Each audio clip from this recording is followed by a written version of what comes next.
हाय दोस्तों। कहानी की शुरुआत में हमें एक बेहद खौफनाक रेगिस्तान को दिखाया जाता है। एक ऐसी जगह जहां जिंदगी और मौत के बीच बस एक पतली सी लकीर है। यहाँ ऐसे लोग को भेज दिया जाता है जो आम समाज के लिए या तो बेकार हो चुके हैं या फिर उतनी खतरनाक कि उन्हें आम इंसानों को बीच रखना मुमकिन नहीं होता।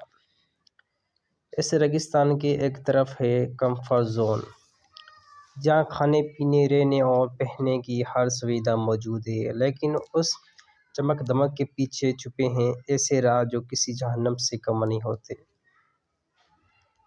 और दूसरी तरफ है वो लोग जो भूख और मजबूरी के चलते नर पक्षी बन चुके हैं। उनके पास न खाने को कुछ है, न पीने के लिए पानी, सिर्फ उसलिए जो भी इंसान मिलता है उसे मार कर खा जाते हैं, फिर चाहे वो इंसान हो ही क्यों ना हो। उस बियर रेगिस्तान में आज एक लड़की को छोड़ दिया जाता है जिसका नाम है आर्लेन। और यही से शुरुआत होती है ये खौफनाक कहानी। आर्लेन को यहाँ छोड़ने के लिए दो पुलिस ऑफिसर आते हैं, क्योंकि आर्लेन ने कुछ ऐसे अपराध किए हैं जिनकी पूरी सजा तय नहीं की जा सकती। इसलिए अब उसे अपनी बची हुई जिंदगी इस दीवार के पार बितानी होगी। उसके बाद उसके साथ जो कुछ भी होता होगा उसकी कोई जिम्मेदारी अमेरिकन सरकार नहीं लेती। ये बात वहाँ लगे बोर्ड पर साफ लिखा होता है। अब आर्लेन पूरी तरफ से खुद को भरोसे है कि उसके पास एक कागज़ है जिस पर लिखा होता है फाइट कंफर्ट। और सुनसान रेगिस्तान में वहाँ अकेली आगे बढ़ती जा रही होती है।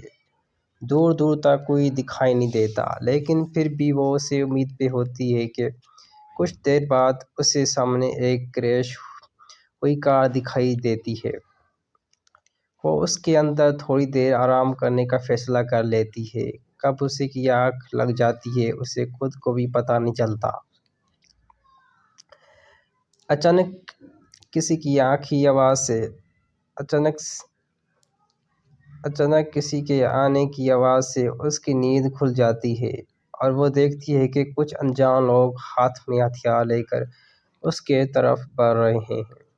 उनके चेहरों पर हैवानियत साफ झलक रही थी। आर्लेन भागने की कोशिश करती है, लेकिन अब बहुत देर हो चुकी होती है। वो लोग उसे पकड़ लेते हैं और मार कर बेहोश कर देते हैं। जब आर्लेन को होश आता है तो वो खुद को हाथ पैर बंधा पाती है।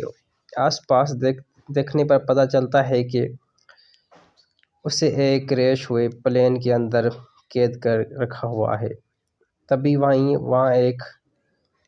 वहाँ एक औरत आती है जो कि बिना किसी हिचक के आर्लेन के हाथ और पैर काट देती है और फिर उन्हें अपना सुबह का नाश्ता बना लेती है। जी हाँ, आपने बिल्कुल सही सुना, सुबह का नाश्ता, क्योंकि यही वो लोग हैं जिनके बारे में हमने शुरुआत में बात की थी। उस दर्द के कारण आर्लेन वहीं पर बेहोश हो जाती है, लेकिन किसी को इसकी ज़रा भी परवाह नहीं होती। उसके बाद हम पूरे नरबख्शी परिवार को देखते हैं, जो कि संख्या में काफ़ी बड़ा है। ये लोग अपनी फिटनेस का बहुत ध्यान रखते हैं, लेकिन साथ ही उन्होंने कुछ इंसानों को कैद करके भी रखा हुआ है ताकि उनके खाने में कभी कोई कमी न पड़े। उस बीच हम अपने दूसरे किरदार जैसन को देखते हैं, जो उसे नरबख्शी ग्रुप का हिस्सा है। जैसन का एक छोटा सा परिवार होता है जिसके साथ आगे चलकर बहुत ही गलत होने वाला है। अब कहानी है कंफर्ट जोन की, और यहाँ की ज़िंदगी बिल्कुल उल्टी है। यहाँ हर तरफ के सफ़ेदाएँ मौजूद हैं, खाने के लिए भरपूर खाना, पीने के लिए साफ पानी, कुल मिलाकर यहाँ किसी चीज़ की कमी नहीं होती। उधर आर्लेन नोटिस करती है कि उसे एक काल कोठरी जैसी जगह में बंद कर रखा गया है, जो शायद उन लोगों का स्टोर रूम है। तभी उसे ऊपर से किसी की दिल दहलाती चीख सुनाई देती है। उसी आवाज़ को सुनकर वो डर के मारे अपने पूरे शरीर पर अपना ही वेस्ट लपेट लेती है। अगले दिन ही वही लेडी उसे लेने के लिए आती है। आर्लेन के शरीर पर लगी गंदगी देखकर وہ گھن سے بھر جاتی ہے اور ترنت پیچھے ہٹ جاتی ہے، لیکن کھانا تو انہیں کھانا ہی ہوگا، اس لیے وہ پانی لینے چلی جاتی ہے۔ اسی دوران آلن وہاں پڑے ایک ٹوپے کے روڑ چھپا لیتی ہے۔ جیسی وہ لیڈی واپس آتی ہے تو آلن اس پر زوردار حملہ کر اور اسے جان سے مار دیتی ہے۔